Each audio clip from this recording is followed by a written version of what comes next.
como el cielo y las estrellas, portador de tu gloria seré. Bueno, buenos días, hermanos.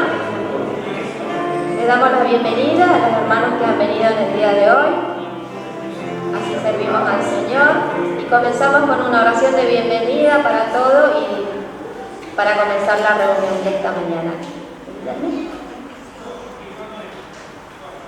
Oh Señor Jesús, muchísimas gracias, Padre, por un día más, Señor, en nuestra vida y en tu presencia, Señor. Te agradecemos por la presencia de cada uno acá, te pedimos por los ausentes, te pedimos también perdón por nuestra falla y bueno, Señor, esté por favor conduciendo todo lo que hagamos acá y que todo lo que hagamos sea para tu honor y para tu gloria. En el nombre de Jesús, en el nombre de tu Hijo amado que te pido y te agradezco. Amén. Amén.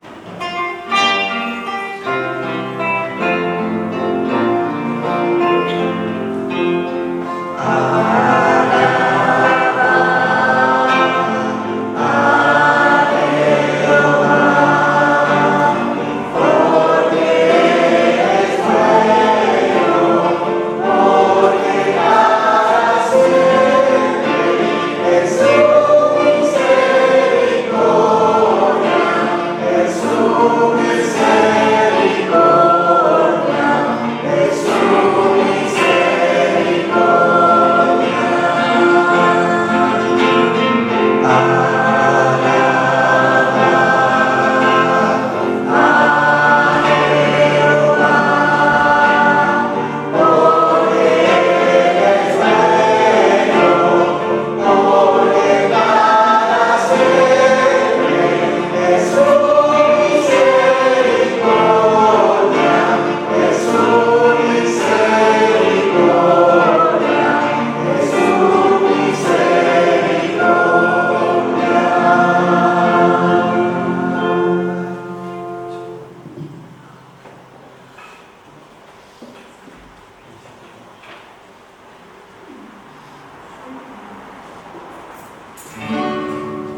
Hermanos, vamos a leer juntos una porción de la Biblia que se encuentra en Romanos,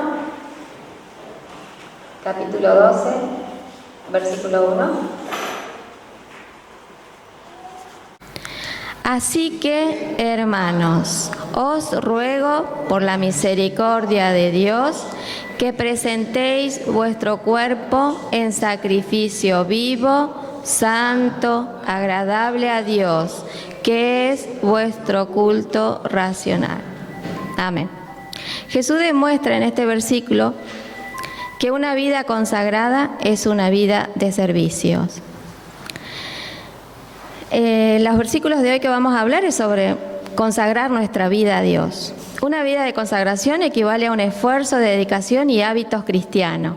En términos de fe, consagrarse significa apartarse de otras cosas para dedicarse en cuerpo, alma y espíritu a las cosas de Dios. La santidad no es sino de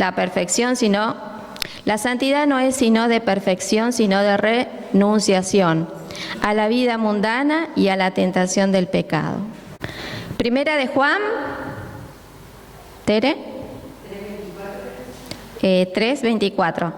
Si el que guarda sus mandamientos permanece en Dios, y Dios en él, y en esto sabemos que él permanece en nosotros, por el Espíritu que nos ha dado. Bien. Kenia, Gálatas.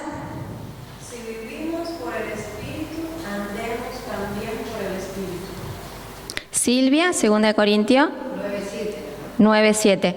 Cada uno dé como propuso en su corazón, no con tristeza ni por necesidad, porque Dios ama al dador alegre.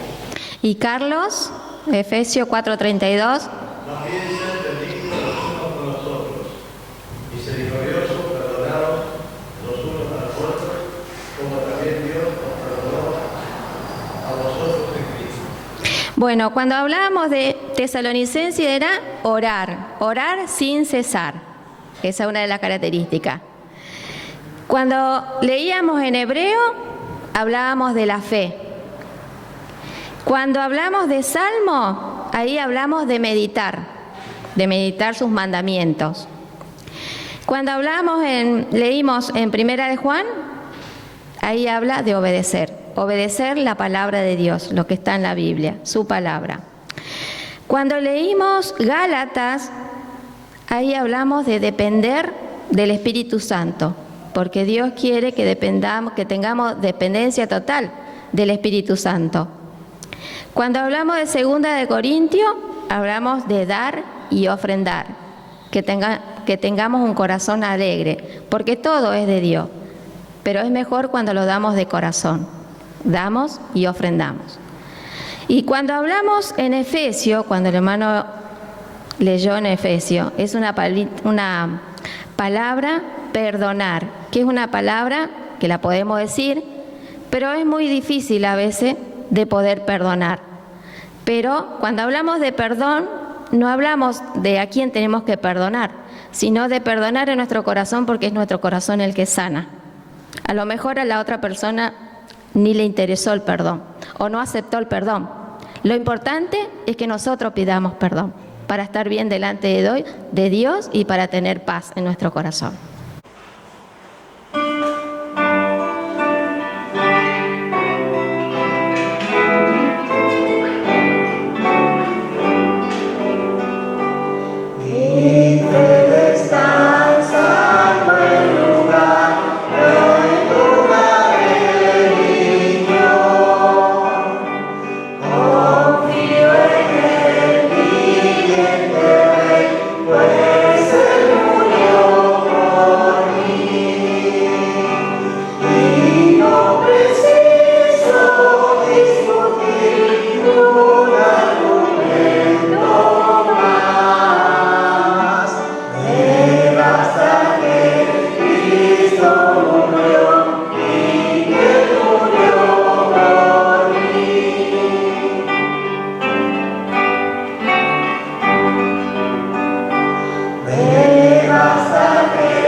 Hay dos grandes decisiones que podemos tomar en la vida en relación con nuestra vida espiritual, que como siempre decimos, la vida espiritual es el sustento y la palanca para el resto para toda nuestra existencia, ¿no? Como personas somos una, tenemos un cuerpo, tenemos un alma y tenemos un espíritu. Pero si el espíritu está muerto, quita potencialidad al resto de nuestra existencia y nos resta la esperanza de una eternidad con Dios, ¿no? Pero cuando tomamos la decisión de aceptar a Jesucristo como nuestro Salvador, ahí se produce el cambio, ¿no? Como veníamos leyendo mucho estos últimos domingos atrás, si alguno está en Cristo, nueva criatura es, ha nacido de nuevo. Entonces eso es el puntapié inicial. Pero después, una vez que empezamos a reflexionar en esto y andar en el camino del Señor y a conocer su palabra, nos damos cuenta que no basta con eso, sino que es necesario cultivar una relación personal con Dios, ¿no? Cultivarla, no solo iniciarla, sino desarrollarla, y eso tiene que ver con lo que estuvimos comentando recién, con esto de entregar nuestra vida a Dios, sabiendo que Él es lo mejor para nosotros, sabiendo que Él tiene lo mejor para nosotros. Poder decir, Señor, te entrego mi vida en tus manos para realmente poder transitar esta vida conforme a tu voluntad, con tu bendición, con tu guía, con tu dirección.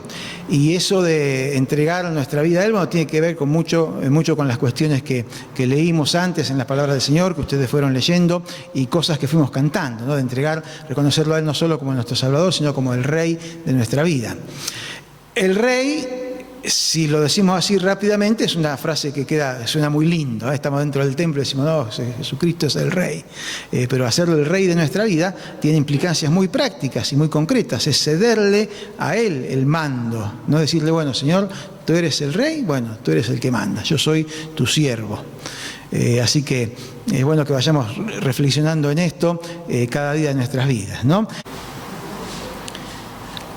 Lucas 7, del 36 al 46.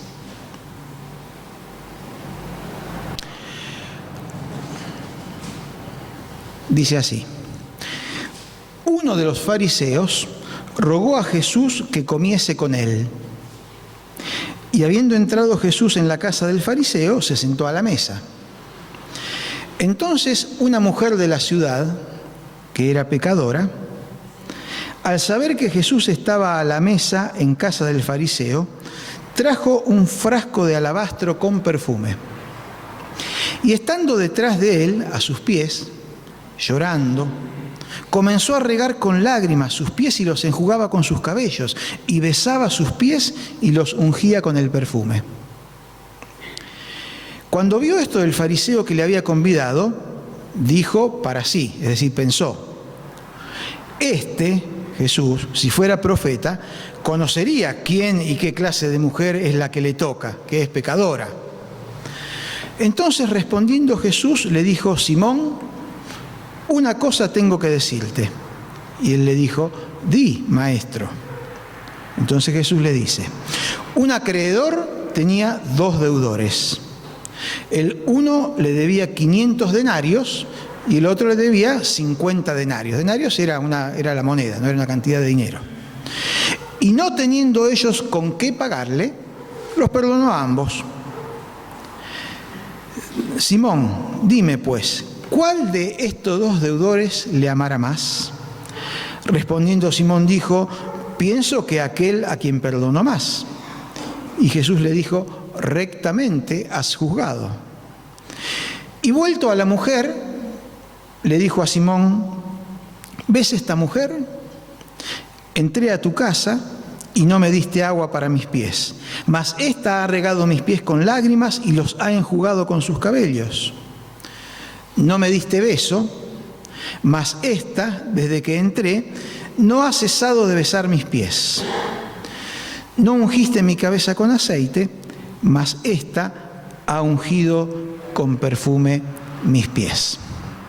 Hasta ahí por ahora leemos.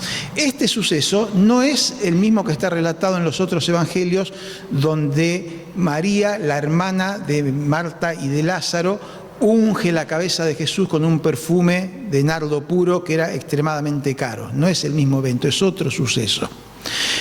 Pero aun cuando este perfume quizás no era el Imperial Majesty o no era el de nardo puro que tenía la hermana de Lázaro, indudablemente que para la mujer sería lo mejor que tenía, por la actitud que vemos en ella, ¿no? No es que agarró cualquier cosa que tenía o un vasito de agua, fue con lo mejor que tenía y con eso dice que ungió los pies de Jesús.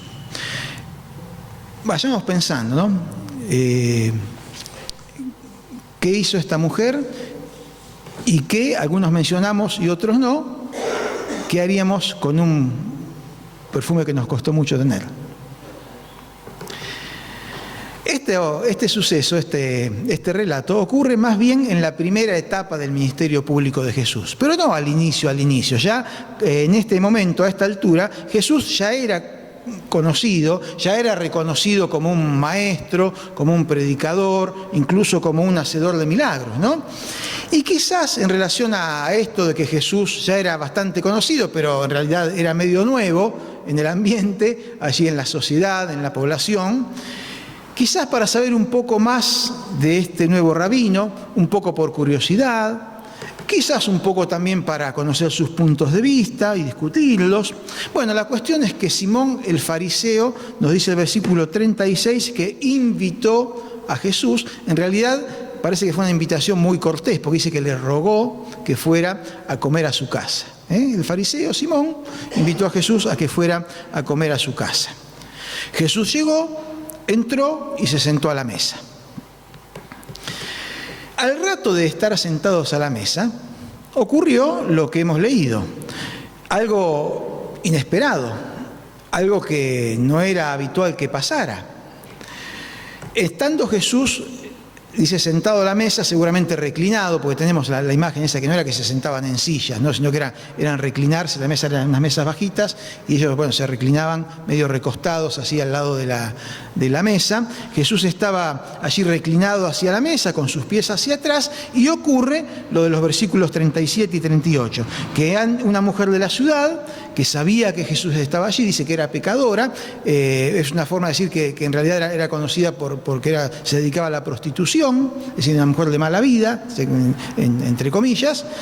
Entonces dice que al saber que Jesús estaba en la casa del fariseo, fue a su casa, buscó su mejor perfume, vino, vio la puerta abierta, se metió y sin que mediara otra cosa, hizo lo que dice allí, ¿no? Estando detrás de Jesús, a sus pies, llorando, comenzó a regar con lágrimas los pies de Jesús y los enjugaba, los secaba con sus cabellos y besaba sus pies y los ungía con el perfume.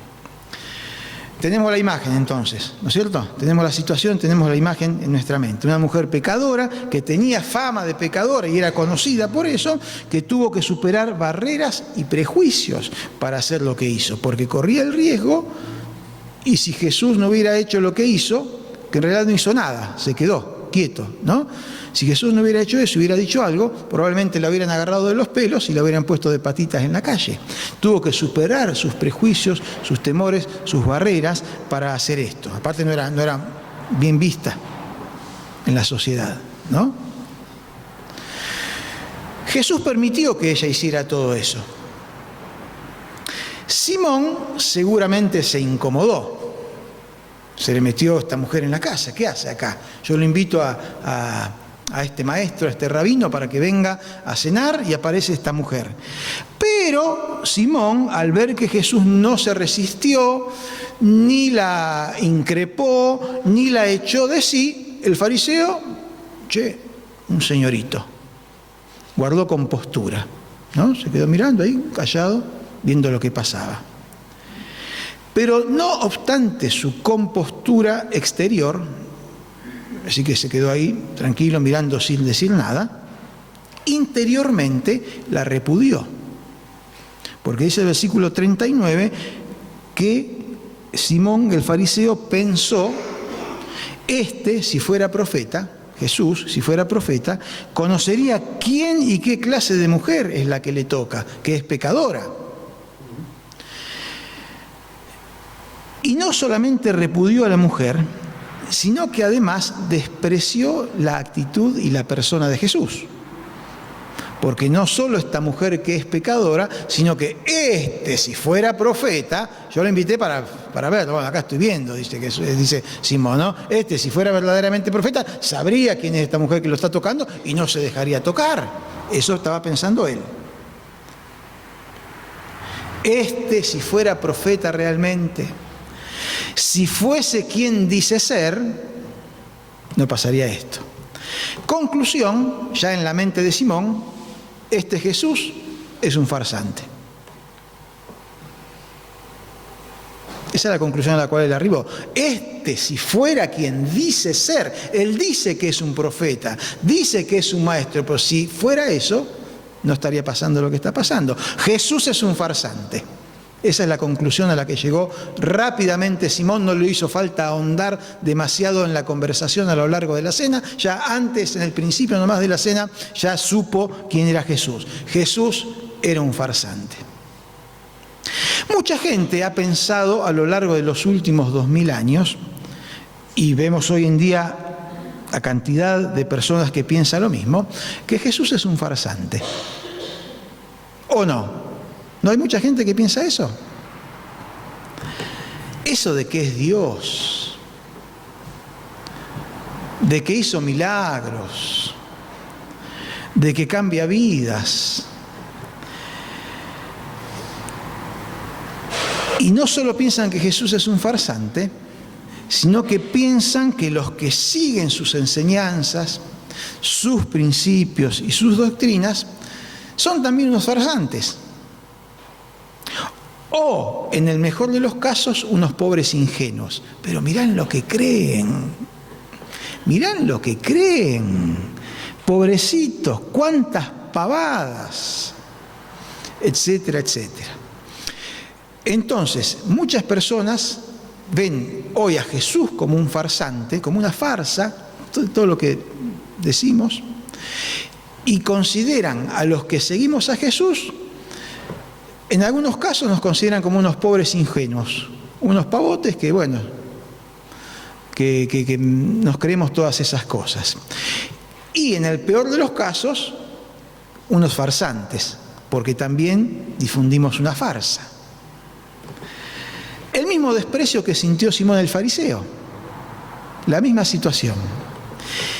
Qué distinta la actitud de Jesús a la de Simón.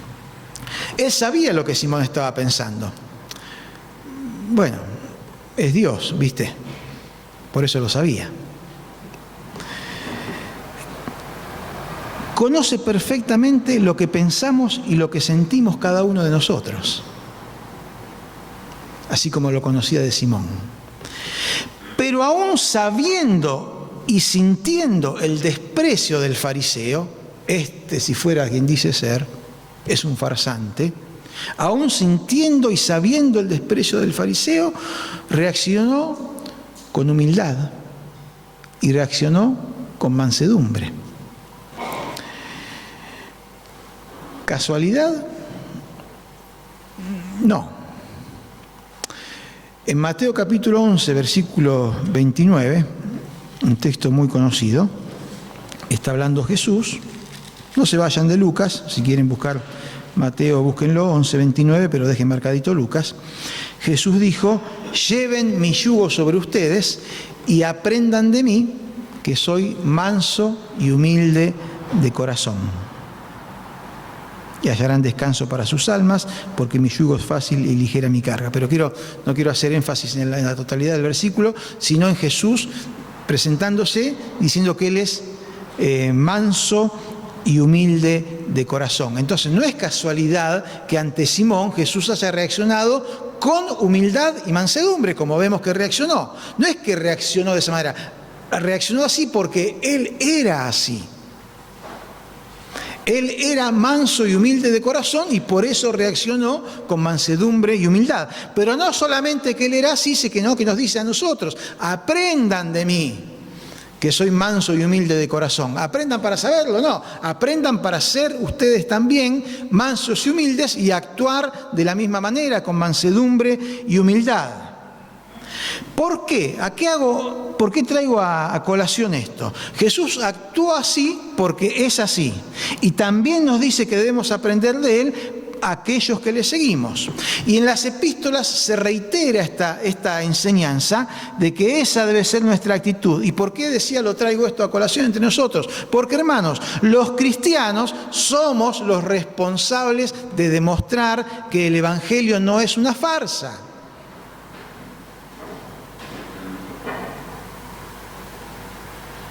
Los cristianos somos los responsables de demostrar que el Evangelio no es una farsa.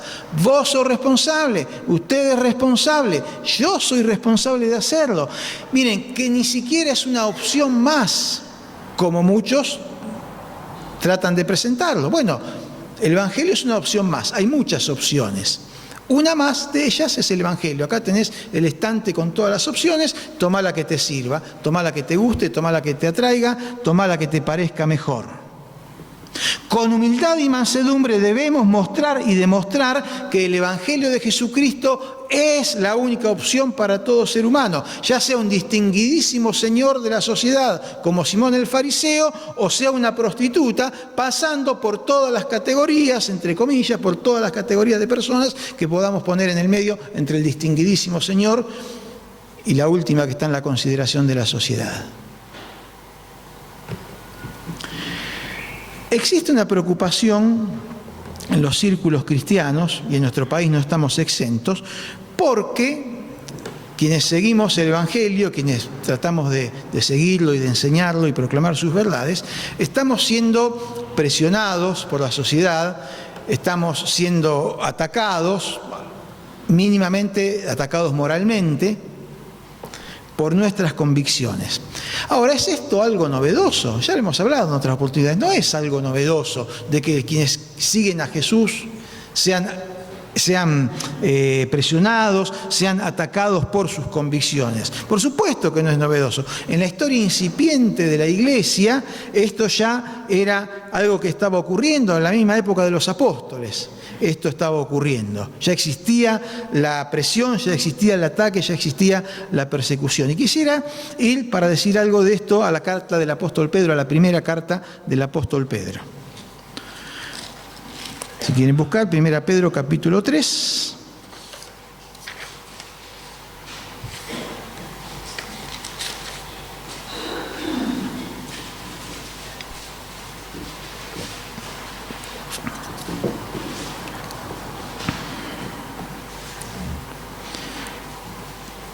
Versículo 14.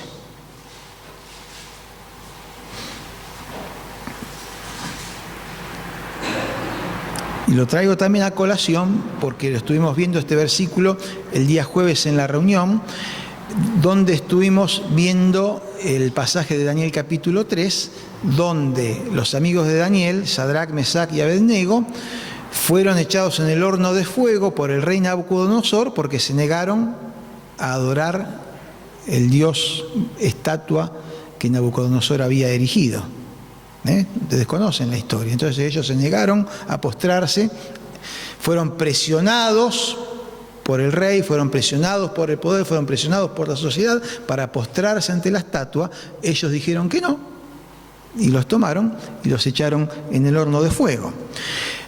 Primera de Pedro 3:14. Mas también si alguna cosa padecen por causa de la justicia, y acá como justicia se entiende el vivir conforme a los principios de Dios, bienaventurados son.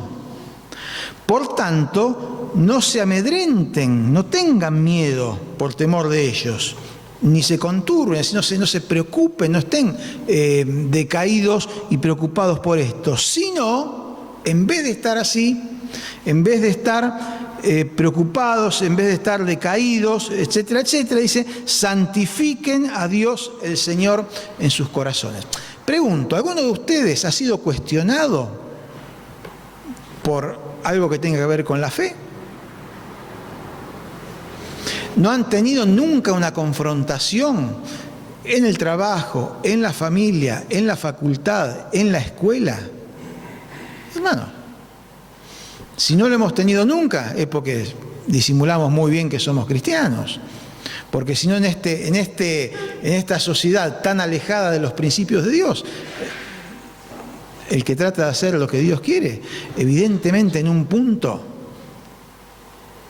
es contrastado y es discutido y es atacado y presionado.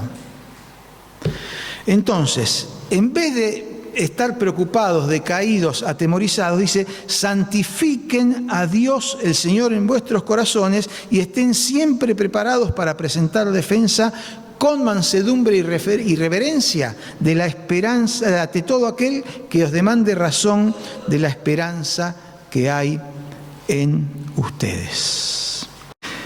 El apóstol Pedro habla claramente de esto en su primera carta, y yo solamente tomé estos 2 versículos para hacer la referencia que quiero hacer. Ustedes pueden leerlo después, todo el contexto. Enfrentar la presión, enfrentar a aquellos que no nos quieren, enfrentar a aquellos que nos atacan, no como los fogosos Juan y Santiago, que estuvimos viendo el domingo pasado, cuando llegaron a la aldea de los samaritanos y dije que querían pasar la noche allí, y los samaritanos, ¿qué les dijeron? ¿Ustedes son judíos? ¿Vienen con Jesús? No, acá no tienen lugar, váyanse. ¿Qué le dijeron Juan y Santiago al Señor? Señor, vos danos permiso que nosotros nos encargamos de todo. Danos permiso que pedimos que descienda fuego del cielo y los queme a todos. Y decíamos que tenemos que ser fogosos, como lo fue Elías, pero no fogosos en esto de querer quemar a todo el mundo, sino fogosos en el ímpetu y en el valor para hacer lo que tenemos que hacer y para presentar lo que tiene que ver con el Señor. Y acá nos dice 4 cosas el apóstol Pedro que tenemos que tener nosotros y poner en práctica. Si la estás haciendo bien, y si no lo estás haciendo, hoy lo estás aprendiendo o lo estás recordando para ponerlo en práctica ya a partir de hoy cuando salgas de acá. ¿Cómo tenemos que enfrentar esto cuando padecemos por causa de vivir conforme a los principios del reino de Dios? Dicen, primero, santificando al Señor en nuestro corazón. Darle el lugar que corresponde. ¿Qué lugar le corresponde al Señor en nuestras vidas? El primero. Tú eres el rey, le decíamos antes. El primer lugar, hermano. ¿Está el Señor en el primer lugar en tu vida?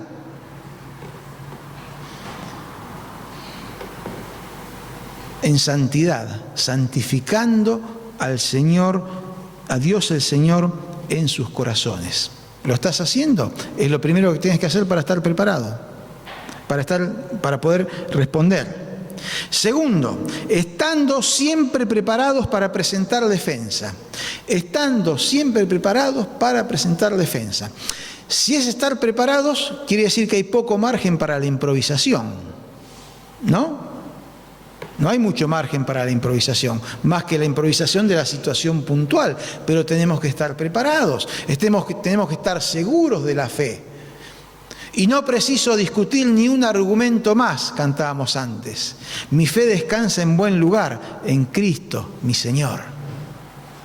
Tenemos que estar preparados, afirmados, preparados en el conocimiento de la palabra del Señor, preparados en la certeza de nuestro testimonio, de lo que vivimos. No vivir el Evangelio de ver lo que Dios hace en la vida de los otros, experimentarlo en mi propia vida, porque ¿qué valor tiene si yo veo lo que Dios hace en la vida de los otros y en mí no pasa nada? O pasa siempre lo mismo, y lo mismo no lo bueno, sino lo que de mediocre para abajo. Estad siempre preparados para presentar defensa, porque la necesidad de presentar defensa va a venir. ¿Qué más? ¿Por qué? Porque la sociedad nos demanda razón de la esperanza que tenemos, de lo que creemos, y nos cuestionan. La sociedad nos demanda razón de la esperanza que tenemos. ¿Y cómo hacerlo? Bueno, vamos al inicio, con mansedumbre y humildad. Dice allí, estad siempre preparados para presentar defensa con mansedumbre y reverencia. Y respeto por el otro, ¿no? Con humildad, reconociendo que no salimos con la espada a atacar o con una pistola a matar a nadie. Con reverencia y humildad, no imponiendo por la violencia, sino por la fuerza del testimonio propio. Porque, hermanos, nosotros, reitero, somos los responsables de demostrar que el Evangelio no es una farsa, una mentira, una patraña. Debemos estar a la altura de lo que decimos creer y lo que decimos ser. De lo que decimos creer y de lo que decimos ser. ¿Lo estamos? Tomémonos un segundo en esta mañana para pensarlo. ¿Estamos a la altura? Si estamos, bien, mantengámonos. Y si nos parece que no estamos, bueno, tenemos la posibilidad de subir algunos escaloncitos para estar a la altura de lo que Dios espera de nosotros. Bueno, volvemos a la casa de Simón el Fariseo, Lucas capítulo 7. Volvemos a la casa de Simón. Allí están el dueño de casa, Jesús y la mujer. Estamos en el versículo 40, Lucas 7:40.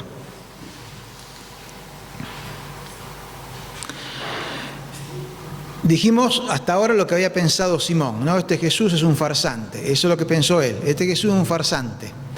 Entonces, respondiendo Jesús, ¿a qué respondió Jesús? Si el otro no dijo nada. Respondió a lo que sabía que Simón estaba pensando. Y lo mira y le dice: Simón, tengo algo para decirte. Simón, que ya por lo que pinta cara bastante falsete, di maestro. Él por adentro pensaba que era un farsante, ¿no? Pero por fuera dice: di maestro. Un tipo, una educación, una corrección bárbara. Di maestro. Entonces Jesús le cuenta una historia, ¿no? Yo creo que Jesús le estaba contando la historia y Simón pensaría: ¿y esto, a qué viene esto? ¿Con qué me sale? Bueno, la historia la leímos antes, ¿no? Pero ahora la vamos a explicar un poquitito más para entender esto de los denarios y demás. Un acreedor tenía 2 deudores. El uno le debía 500 denarios y el otro le debía 50. Y no teniendo ellos, ninguno de los dos, con qué pagar, perdonó a ambos. Está bien, muchachos, ninguno de los dos me debe nada. Y Jesús le dice a Simón: Simón, ¿cuál de estos dos te parece que va a amar más al acreedor que los perdonó? Y Simón les dice: bueno, seguramente el que le debía más. Le debía 10 veces más que el otro. Por las comparaciones que podemos hacer, el deudor que menos le debía aproximadamente entre 2 y 3 meses de salario. ¿Quieren que pongamos un número para nosotros hoy? ¿Un salario promedio? No sé, 250.000 pesos, digamos, por decir un salario promedio. 3 meses, supongamos que sean, son 750.000 pesos. Es plata, es bastante plata, pero bueno, eran 3 meses de salario. El otro le debía 10 veces más. El otro le debía lo que para nosotros sería hoy 7,5 millones de pesos. Estamos hablando de otra cosa, ¿no? Estamos hablando de otra cosa. ¿Y esto a qué viene? Pensaba Simón. ¿Qué tiene que ver este que le debían plata, el uno que le debía 7,5 millones, el otro que le debía 750.000? Claro, muy obvio. Bueno, conviene aclarar en este punto que había en aquella época algunas costumbres, en aquella época y en aquella sociedad, algunas costumbres que todo buen anfitrión debía tener para con su invitado. ¿Cuáles eran estas buenas costumbres que todo buen anfitrión debía tener para con su invitado? Bueno, una de ellas eran las salutaciones y las reverencias que se hacían cuando llegaban, ¿no? Cuando se encontraban, cuando le daba la bienvenida, salutaciones, reverencias. Darle un beso, proveerle de agua, si era una casa de una gente que era pudiente y tenían sus siervos, bueno, por medio del siervo, proveerle de agua al recién llegado para que pueda higienizarse, lavarse las manos, limpiarse los pies del polvo del camino, porque recordamos que comían recostados sobre la mesa. En algunos casos ungirlo con aceite como un acto de reconocimiento a la persona que estaba llegando. Bueno, por eso, y habiendo hecho esta aclaración, por eso la comparación que hace Jesús en los versículos 44 al 46. Jesús, hasta ese momento, no había hecho ninguna mención de las descortesías de su anfitrión. No había hecho nada. Llegó, entró, estaba la puerta abierta, pasaba, que bueno, se sentaron a la mesa. Pero ahora, a la luz de lo sucedido con la mujer, compara las actitudes de Simón y de la mujer. Aunque lo estaba recibiendo en su casa, el distinguidísimo fariseo se sentía demasiado importante respecto de Jesús como para concederle tantas atenciones como las que eran las acostumbradas en aquella sociedad. La indignísima mujer, aunque no le correspondía, siquiera tendría que haber estado allí, se arriesgó a que la echaran y maltrataran con tal de poder hacer lo que hizo. Indudablemente, y acá empezamos a entrar nosotros nuevamente en la cuestión, indudablemente que la enseñanza de Jesús trasciende a aquel episodio en particular y nos involucra a todos los seres humanos, dividiéndonos en dos categorías. A ver, ¿en cuál de estas dos categorías entramos? Uno, los que sienten que no tienen ningún deber, ninguna obligación, ningún compromiso, ninguna deuda para con Dios. Ese es un grupo de gente. Y el otro grupo de gente son los que sienten que todo lo que tienen y todo lo que son se lo deben a Dios. Incluyendo en eso, obviamente, el esfuerzo personal, pero la posibilidad de aplicar ese esfuerzo a lo que Dios quiere que hagamos para poder bendecirnos. Entonces tenemos dos grandes grupos: los que no sienten ninguna obligación, compromiso, deuda para con Dios, y los que sienten que todo lo que tienen y lo que son se los ha dado Dios. Dentro del primer grupo, de los que no tienen, los que piensan, sienten que no tienen ningún deber, obligación, compromiso ni deuda para con Dios, hay a su vez dos subgrupos. Están los que, al no sentir ningún compromiso ni querer saber nada acerca de Dios, directamente lo ignoran a Dios y a todo lo que tenga que ver con Él. No les interesa absolutamente para nada todo lo que tenga que ver con Dios. Pueden vivir sin Dios, se las arreglan. No, esto no es para mí, no me interesa, no me va con estas pavadas. Nada que ver. Y hay otros que tal vez sin llegar a tal extremo consideran que se las pueden arreglar bien sin Dios.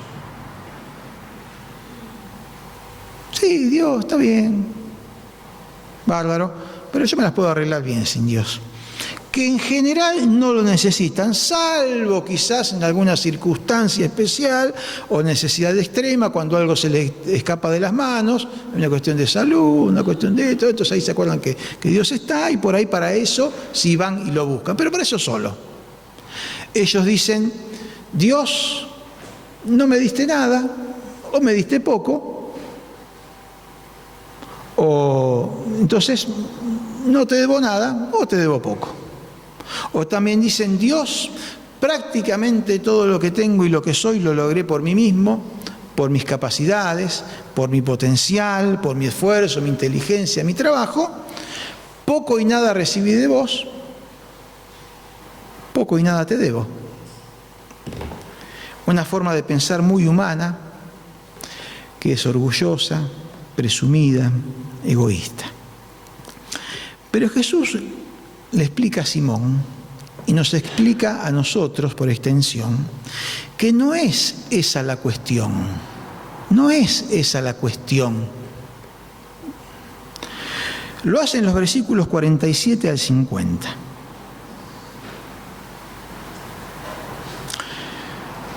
Por lo cual, te digo, Simón, que sus muchos pecados, los pecados de esta mujer, le son perdonados porque amó mucho. Vos dijiste: ¿quién era el que amaba más, el que lo perdonó? Y el que le debía más.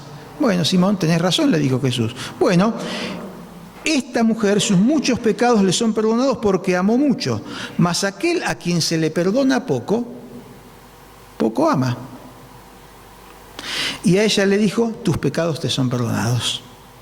Y los que estaban juntamente sentados a la mesa comenzaron a decir entre sí: ¿quién es este que también perdona pecados? Pero él dijo a la mujer: tu fe te ha salvado, ve en paz. Hermanos, la cuestión, y esto para que lo transmitamos cuando tengamos la posibilidad a aquellos que piensan que no le deben nada a Dios, o que poco recibieron de Dios, poco le deben, o que absolutamente no les interesa nada de Dios.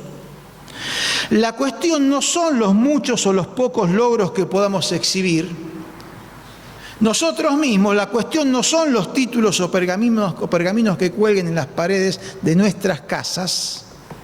No son los muchos o pocos bienes que podamos tener. No es lo más o menos autosuficientes que nos podamos sentir. No es el mayor o menor conocimiento que tengamos, aún en cuestiones religiosas, espirituales, bíblicas. No. La verdadera cuestión, vital y fundamental, es que hay algo que no podremos pagar de ningún modo. Hay una deuda que no podemos cancelar porque no está a nuestro alcance poder pagarla. Y es la deuda de la ofensa a Dios. Es la deuda del pecado. Es la deuda de errar al blanco del propósito del Creador para nuestras vidas. Eso genera deuda. Y no la podemos pagar. Sea que podamos equipararla a 50 denarios, o que podamos equipararla a 500 denarios, o que podamos equipararla a 1 denario. No la podemos pagar. Nadie. El que reconoce que tiene la deuda y el que no reconoce que tiene la deuda. Es lo que Jesús explica en los versículos 41 y 42 que ya leímos antes, cuando cuenta esa historia. Uno debía una suma media, 2 o 3 meses de sueldo. El otro debía una gran suma, 2 o 3 años de sueldo. Pero ni uno ni el otro lo podían pagar. Y la realidad, hermanos, piensen en esto entonces ahora, la realidad de que ninguno podía pagar su deuda, fuera de 500 o fuera de 50, ¿cómo los ponía? Los ponía igualitos. Porque ninguno de los dos podía pagar. Los dos eran deudores insolventes. Así que fuera mucho o fuera poco, estaban igualados. Ninguno lo podía pagar. No importa la cantidad de ceros que tuviera la cifra. La deuda del pecado ninguno de nosotros la puede pagar. Sea a nuestros ojos una deuda chica porque consideramos que somos buenos y que no tenemos tanta deuda para con Dios, o que sea una gran deuda porque nos damos cuenta que somos muy pecadores o pensamos que hemos hecho cosas que son difíciles de perdonar. ¿Cuánto le debes a Dios? ¿Cuánto le debes a Dios? La deuda del pecado no la podemos pagar. Por eso Dios envió a Jesús para que la pagara en nuestro lugar, porque la paga del pecado es muerte. Y el único que podía pagar esa deuda muriendo y resucitando, demostrando el poder para hacerla extensiva a los demás, era Dios mismo. Por eso Jesús. Y puso a nuestra disposición el certificado de cancelación de deuda, de la salvación, como dice la Biblia. Claro que si no te sentís deudor de Dios, estas cosas no te van a interesar. A Simón no le interesaron. Pero aunque no lo quieras reconocer o no te des por enterado de su existencia, debes saber que habrá un momento en que la deuda del pecado te va a ser presentada para que la pagues. Cosa que no vas a poder hacer, porque ningún ser humano puede hacerlo. Y si no gestionaste el libre deuda que otorga Jesús, el resultado es la condenación eterna. Por eso, como dice Juan 3:16, ¿cómo dice? ¿Ayudan? Porque de tal manera amó Dios al mundo que ha dado a su Hijo unigénito para que todo aquel que en él cree no se pierda, mas tenga vida eterna. Así es. Pero Jesús siguió hablando. Y siguió diciendo, porque no envió Dios a su Hijo al mundo, Juan 3:17, para condenar al mundo, sino para que el mundo sea salvo por él. ¡Bravo! Jesús vino para salvar al mundo, no para condenarlo. Pero sigue, y dice el versículo 18, que el que ha creído en el unigénito Hijo de Dios, en Jesús, no ha sido condenado, pero el que no cree en Jesús ya ha sido condenado porque no ha creído en el nombre del unigénito Hijo de Dios. Entonces, ¿cuál es el requisito para obtener el libre deuda? Miren, volvemos aquí a nuestro pasaje, volvamos a Jesús hablándole al fariseo y a la mujer. El requisito para obtener el libre deuda es la fe, dándose cuenta, como se dio cuenta la mujer que era pecadora y derramó su vida, ejemplificada en ese perfume que para ella era muy importante, y que nosotros, ¿qué dijimos que haríamos con el perfume? Nosotros lo venderíamos, nosotros lo usaríamos. Ella fue y lo derramó a los pies de Jesús, y está bien que si tenemos un perfume en nuestra casa lo usemos y nos pongamos para oler lindo. ¿Cuántos perfumes te regalaron, Norma, esta mañana? Como 3 perfumes, porque fue el cumpleaños de Norma. Como 3 perfumes. Está bien que los use, pero hermanos, el perfume de nuestra vida. Y eso apunta la pregunta. ¿Qué hacemos con el perfume de nuestra vida? Sí, ya sé, ya sé. Hay mucho perfume también. Ah, bueno, eso como no fue acá no lo sabía. Hermanos, el requisito para obtener el libre deuda es la fe. ¿Qué le dijo Jesús a la mujer en el versículo 50? Tu fe te ha salvado. Tu fe te ha salvado. Jesús, que todo lo vio y todo lo sabe, así como sabía lo que estaba pensando Simón, sabe y vio a esta mujer y su actitud y lo que ella pensaba y lo que sentía, le dijo, tu fe te ha salvado. Pero no la fe que simplemente acepta la existencia de un Dios que está allí, que de vez en cuando puede darme una mano y de vez en cuando me pega, me da un chachachá para castigarme porque hice algo que no estaba muy bien. No, es la fe que resulta en paz, porque Jesús le dijo, tu fe te ha salvado, ve en paz. Esa es la fe. ¿Tenés paz en tu vida? Esa es la fe que sirve. Si no, es trucha. Y que se resulta en paz y resulta en una relación de amor con Dios. Porque el que debe poco, considera que no debe, ama poco o no ama nada. En cambio, el que se da cuenta que debe algo que no puede pagar y le es perdonado, ama mucho. Entonces, ¿tenés una relación de amor con Dios? La verdadera fe conduce a la paz y conduce a una relación de amor con Dios. Hermanos, ¿cuál es tu actitud? ¿La de Simón o la de la mujer? De ello dependerá el resto de tu vida aquí en la tierra y tu eternidad. ¿Cuál es tu actitud? La actitud de Simón, que él dijo, se consideraba demasiado importante como para pensar que le debía algo a Jesús. No le importó. O la actitud de la mujer que entendió que necesitaba del Señor para cambiar su vida y para ganar la eternidad en la presencia de Dios. Por eso digo, de esta actitud, como la de Simón o como la de la mujer, dependerá el resto de tu vida aquí en adelante en la tierra y tu eternidad. Todo el mundo tiene, y nosotros incluidos, tenemos toda la libertad para elegir lo que querramos. Pero debemos saber los resultados, lo que acarrea la decisión. No hay mayor tranquilidad para el alma humana que saber que depende de Dios, y no de sus propias fuerzas, no de las circunstancias, no de la suerte o de cualquier otra cosa. El que depende de Dios sabe que tiene un camino por transitar y sabe que tiene ganada por Cristo, pagada por Él, una eternidad en el cielo. El que no tiene nada de eso. Y los caminos son 2, el que conduce a Dios y a la eternidad con Él,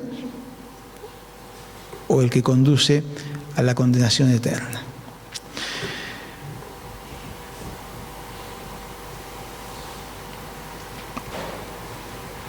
Solo dependo de Dios. que me ama, me sustenta, me entiende, me tiene paciencia, me guía, me fortalece. Y yo al menos, no sé ustedes, pero deseo retribuírselo de alguna manera, en amor, adoración, gratitud, servicio. Como la mujer, ¿no? Agarrar eso tan preciado que tenemos y derramarlo a los pies del Señor. Eso es lo que yo deseo. Sé que a veces no lo hago de la mejor manera, pero avanzo detrás de eso. Y si alguna vez no lo hago de la mejor manera, apenas me doy cuenta, le digo, Señor, perdóname, conducime nuevamente a tus pies. ¿Será también tu deseo? Les invito a que podamos pasar un momento de oración personal. ¿Les parece? Me gustaría que pensemos en esto. Y que si tenemos quizás que pedirle al Señor perdón por algo, lo hagamos. Y si tenemos que reafirmar esta convicción, miren, escúchenme esto antes de que oremos. Yo sé, quizás muchos de nosotros ya lo hemos hecho esto alguna vez. Pero, hermanos, necesitamos volver a hacerlo. Necesitamos reafirmar la convicción y la decisión de que cada día vamos a los pies del Señor. Porque si no lo hacemos, a veces nos empezamos a olvidar y empezamos a alejarnos un poquito. ¿Ya lo hiciste? Gloria a Dios. Volví a confirmárselo hoy una vez más. ¿No lo hiciste nunca? Bueno, hoy es tu posibilidad de hacerlo. Oremos.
Este es mi deseo, honrarte a ti.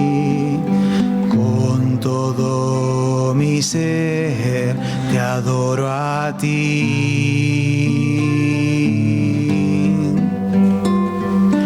Con todas mis fuerzas te alabaré.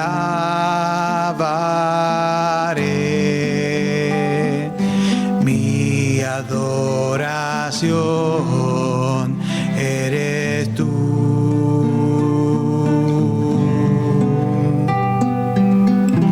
Hoy te rindo mi ser, te doy mi corazón. Yo vivo para ti en cada palpitar, mientras haya aliento en mí. Dios, haz tu obra en mí. Sí, Señor, una vez más, en esta mañana, o quizás alguno que está planteándose esto por primera vez, Señor, queremos entregarte nuestras vidas. Sin ti no somos nada, Señor. Te necesitamos en todo y cada uno de los aspectos de lo que somos, de lo que tenemos. Y Padre, que pongas en nosotros tu voluntad, que coincidamos contigo en tus propósitos, Señor. Perdónanos porque a veces fallamos en ese intento, pero que veas, Señor, nuestro deseo, nuestra intención, como recién cantábamos, de con todas nuestras fuerzas poder honrarte, poder servirte, poder ser de testimonio, Señor, allí donde estamos, y darte toda la gloria. En el nombre de Jesús, amén, Señor. Amén. Bueno, hermanos, tenemos trabajo para hacer en nosotros mismos, para permitir que Dios pueda hacerlo, y en aquellos que están en nuestro alrededor cada día de nuestras vidas. Y yo proclamaré tu grandeza y tu poder, anunciaré con mi vida que tú eres el Rey, y como el cielo y las estrellas, portador de tu gloria seré.